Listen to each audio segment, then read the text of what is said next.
Welcome बच्चों, हम पढ़ रहे हैं विज्ञान भारती सेकंड कक्षा 7 अभ्यास कार्य पुस्तिका इकाई 10 जीवों में उत्सर्जन। बच्चों, जब हम चाय बनाते हैं तो चाय की पत्ती छानकर फेंक देते हैं और चाय पी लेते हैं। चाय पत्ती के उपयोग के बाद अनुपयुक्त अपशिष्ट अनावश्यक चाय पत्ती को फेंक दिया जाता है। ठीक इसी प्रकार से प्रत्येक जीवों में श्वसन, पाचन, संचरण आदि प्रक्रियाएं होती रहती हैं। इनके परिणाम स्वरूप कई ऐसे पदार्थ बनते हैं जो शरीर के लिए अनावश्यक एवं हानिकारक होते हैं। इन अनावश्यक एवं हानिकारक पदार्थों को शरीर से बाहर निकालने की क्रिया को उत्सर्जन कहते हैं। नेक्स्ट क्वेश्चन पूछ रहा है, हमारे शरीर में उत्सर्जन की आवश्यकता क्यों होती है? शरीर में विभिन्न क्रियाओं में बना नाइट्रोजन युक्त पदार्थ जैसे यूरिया, अमोनिया आदि अनावश्यक एवं विषैले पदार्थों को शरीर से बाहर निकालने हेतु उत्सर्जन की आवश्यकता होती है। अगर उत्सर्जन ना हो तो हमारे पूरे बॉडी में जहर फैल जाएगा। फिर कह रहा है, हमारे शरीर का कौन सा अंग है जो रक्त के लिए छन्नी का कार्य करता है और उसका आकार सेम के बीज की तरह होता है? तो उसका आंसर हो जाएगा बच्चों वृक्क या किडनी। नेक्स्ट कह रहा है, निम्न कथनों के आगे सत्य व असत्य लिखिए। पसीना उत्सर्जी पदार्थ है, सत्य है बच्चों। फेफड़े उत्सर्जी अंग नहीं है, यह असत्य है। फेफड़ा भी एक उत्सर्जी अंग है। वृक्कों से रक्त छनने के बाद मूत्रवाहिनियों से होता हुआ मूत्राशय में एकत्रित होता है, यह सत्य है। मूत्र अम्लीय नहीं होता, यह असत्य है। पत्तियों से कार्बन डाइऑक्साइड रंध्रों या छिद्रों द्वारा बाहर निकलता है, तो ये सत्य है बच्चों, क्योंकि पत्तियों में जो स्टोमेटा होते हैं उनके जरिए ही पौधों में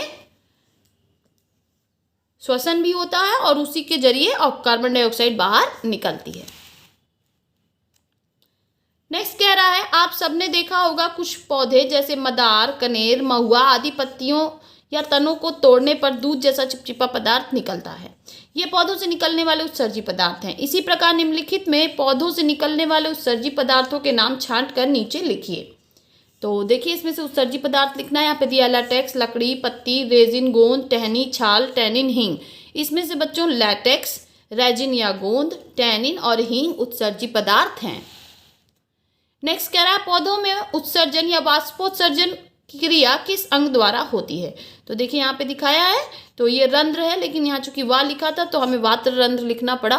तो कई में लेंटिकल्स के द्वारा भी होता है, लेकिन यहाँ पे ये जो पर्टिकुलर चित्र आपको दिखा रहा है ये बच्चों स्टोमेटा यानी रंध्र का है। कुछ पौधों की पत्तियों पर प्रातः काल में जल की बूंदें दिखाई देती हैं। इन बूंदों में अनावश्यक जल तथा लवण होते हैं। इस प्रकार के उत्सर्जन को बिंदु स्राव कहते हैं। देखिए ये पत्ती है और इसके यहाँ पे जो है बिंदु जैसे ये दिखाई दे रहा है आपको, ये क्या है? ये बिंदु स्राव है। पानी की बूंदें दिखाई दे रही हैं और इस पौधे का नाम क्या है बच्चों? गार्डन नेस्ट्रियम। फिर कह रहा है, स्तंभ ए का स्तंभ बी से मिलान कीजिए। इधर आपका कुछ लिखा है और यहाँ पे लिखा है, तो पूछ रहा है किसका किसका मिलान कीजिए। रक्त में क्या होता है? हीमोग्लोबिन। त्वचा में मिलालिन। मूत्र में यूरोक्रोम होता है। मल में स्टाकार्बिलीन होता है। नेक्स्ट कह रहा है, सुमेलित कीजिए। मनुष्य में उत्सर्जी अंग क्या होता है? वृक्क। चपटे कृमि का उत्सर्जी अंग अधिवृक्क। केंचुए में उत्सर्गिकाएं और कीट में मेलपीगी नलिकाएं। सही शब्द लिखिए। मछलियां और स्पंज, इनका उत्सर्जी पदार्थ क्या होता है? अमोनिया। सीपी, घोंघा, इनका उत्सर्जी पदार्थ अमीनो अम्ल। मनुष्य या स्तनधारी का उत्सर्जी पदार्थ यूरिया। पक्षी और छिपकली का यूरिक अम्ल।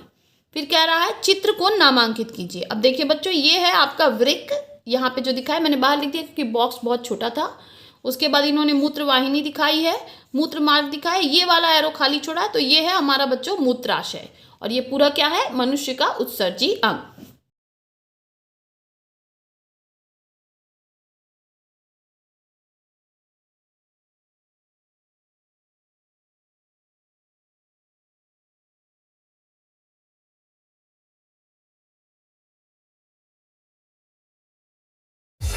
बाय बाय बच्चों, मिलते हैं